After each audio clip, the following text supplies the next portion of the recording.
नमस्कार दोस्तों, मैं doctor Komal Bahal. Welcome to my YouTube channel Shri Ayurveda. India का पहला ऐसा यूट्यूब चैनल जो कि आपको free of cost AIA PGET exam की कोचिंग प्रोवाइड कर रहा है। दोस्तों, अब तक हमारे पैथोलॉजी के लेक्चर्स कंप्लीट हो चुके हैं एंड एनाटॉमी के लेक्चर्स चल रहे हैं और जितने भी अब तक लेक्चर्स कंप्लीट हुए हैं सबका लिंक आपको डिस्क्रिप्शन बॉक्स में मिल जाएगा। आप हमारा व्हाट्सएप ग्रुप ज्वाइन कर सकते हैं ताकि जो भी लेक्चर्स डेली 4 बजे हमारे यूट्यूब चैनल पर अपलोड होते हैं, उसका लिंक, जो लेक्चर्स का लिंक है, हम लोग व्हाट्सएप ग्रुप में भी एडिशनली डालते रहते हैं ताकि आपकी कोई भी क्लास मिस ना हो। तो दोस्तों, आज बहुत ही इंटरेस्टिंग वे से हम स्टार्ट करने जा रहे हैं रिब्स और स्टर्नम। ठीक है, क्या क्या मेन इंपॉर्टेंट पॉइंट्स होते हैं रिब्स में और क्या क्या मेन इंपॉर्टेंट पॉइंट्स होते हैं स्टर्नम में, जो कि आपको क्वेश्चन फॉर्म में बनकर आते हैं हर साल।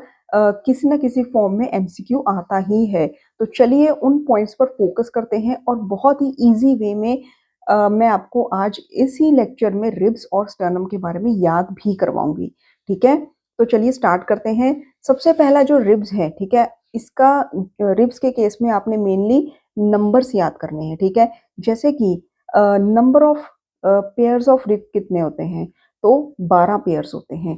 पहला पॉइंट है कि 12 पेयर्स होते हैं रिब के। ठीक है, सेकंड पॉइंट क्या होता है, आपने एक चीज याद रखनी है कि 1 to 7 एंड 7 to 12, 1 to 7 जो रिब्स होते हैं उनका साइज जो है वो ग्रेजुअली इंक्रीज होता जाता है। ठीक है, और फिर 7 to 12 तक रिब्स जो होते हैं उनका साइज जो है डिक्रीज होता जाता है। ठीक है, 12 तक आते आते साइज काफी डिक्रीज हो जाता है। तो हमने दो पॉइंट्स याद रखे, 12 पेयर्स होते हैं रिब्स के और ऊपर से नीचे तक, ठीक है, 1 से 7 तक साइज इंक्रीज होता है और फिर 7 से 12 तक साइज डिक्रीज होता है। ठीक है, जब साइज इंक्रीज होता है 1 से 7 तक, तब वो रिब्स कहलाते हैं ट्रू रिब्स। ठीक है, ट्रू रिब्स। और जब साइज डिक्रीज होता है 7 से 12 तक, तब वो कहलाते हैं फॉल्स रिब। ठीक है, 1 से 12 तक, 1 से 7 तक जो रिब्स होते हैं, जब उनका साइज इंक्रीज होता है तब वो कहलाते हैं ट्रू रिब्स। और फिर 7 to 12 जब उनका साइज डिक्रीज होता है तब वो कहलाते हैं फॉल्स रिब। ठीक है, यहां तक क्लियर हो गया।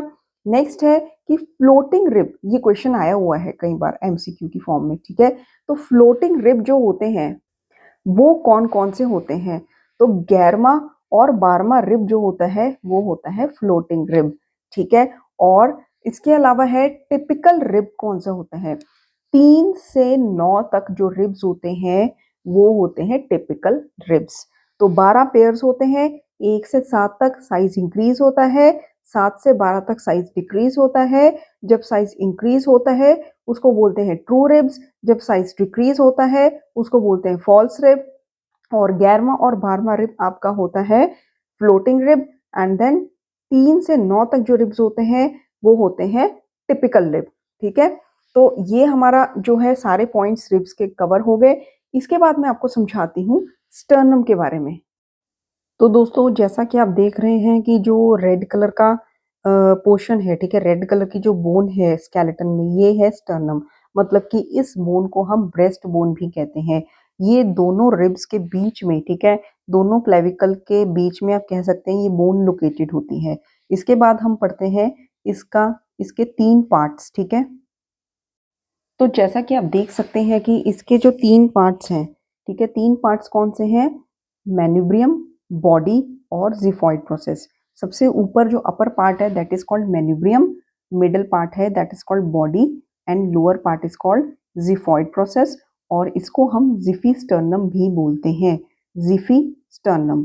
ठीक है, तो दोस्तों इसके बाद आप याद करेंगे कि जो स्टर्नम की लेंथ होती है, ठीक है, लेंथ होती है या तो 17 यानी कि 17 सेंटीमीटर, 17 सेंटीमीटर, या फिर आप इसको याद कर सकते हैं 7 इंचेस। ठीक है, 7 इंचेस या फिर 17 सेंटीमीटर, ये होती है लेंथ ऑफ स्टर्नम। और जब बोन मैरो का एग्जामिनेशन किया जाता है तब मैन्यूब्रम जो पार्ट होता है स्टर्नम का, वहां पर पंक्चर करके सैंपल लिया जाता है बोन मैरो के एग्जामिनेशन के लिए। तो दोस्तों, आई होप आपको रिब्स और स्टर्नम के बारे में अच्छे से, जो इसके मेजर पॉइंट्स होते हैं लर्न करने वाले, जो कि एग्जाम में आते हैं, ये आपको लर्न हो गया होगा। नहीं भी हुआ तो आप लेक्चर को बार-बार रिवीजन करिए 1 या 2 बार और फिर भी अगर कोई क्वेरी है तो आप कमेंट बॉक्स में कमेंट कर सकते हैं और मेरा ये ट्रायल रहता है कि आपका आंसर का रिप्लाई उसी वक़्त दे दिया जाए, ठीक है? और डेली लर्न करिए लेक्चर्स को क्योंकि हर सैटरडे जो है क्लास आपकी टेस्ट क्लास होने वाली है जिसमें पूरा वीक जो है पढ़ाया जाता है, वो सैटरडे को हम लोग आपका टेस्ट लेंगे। धन्यवाद।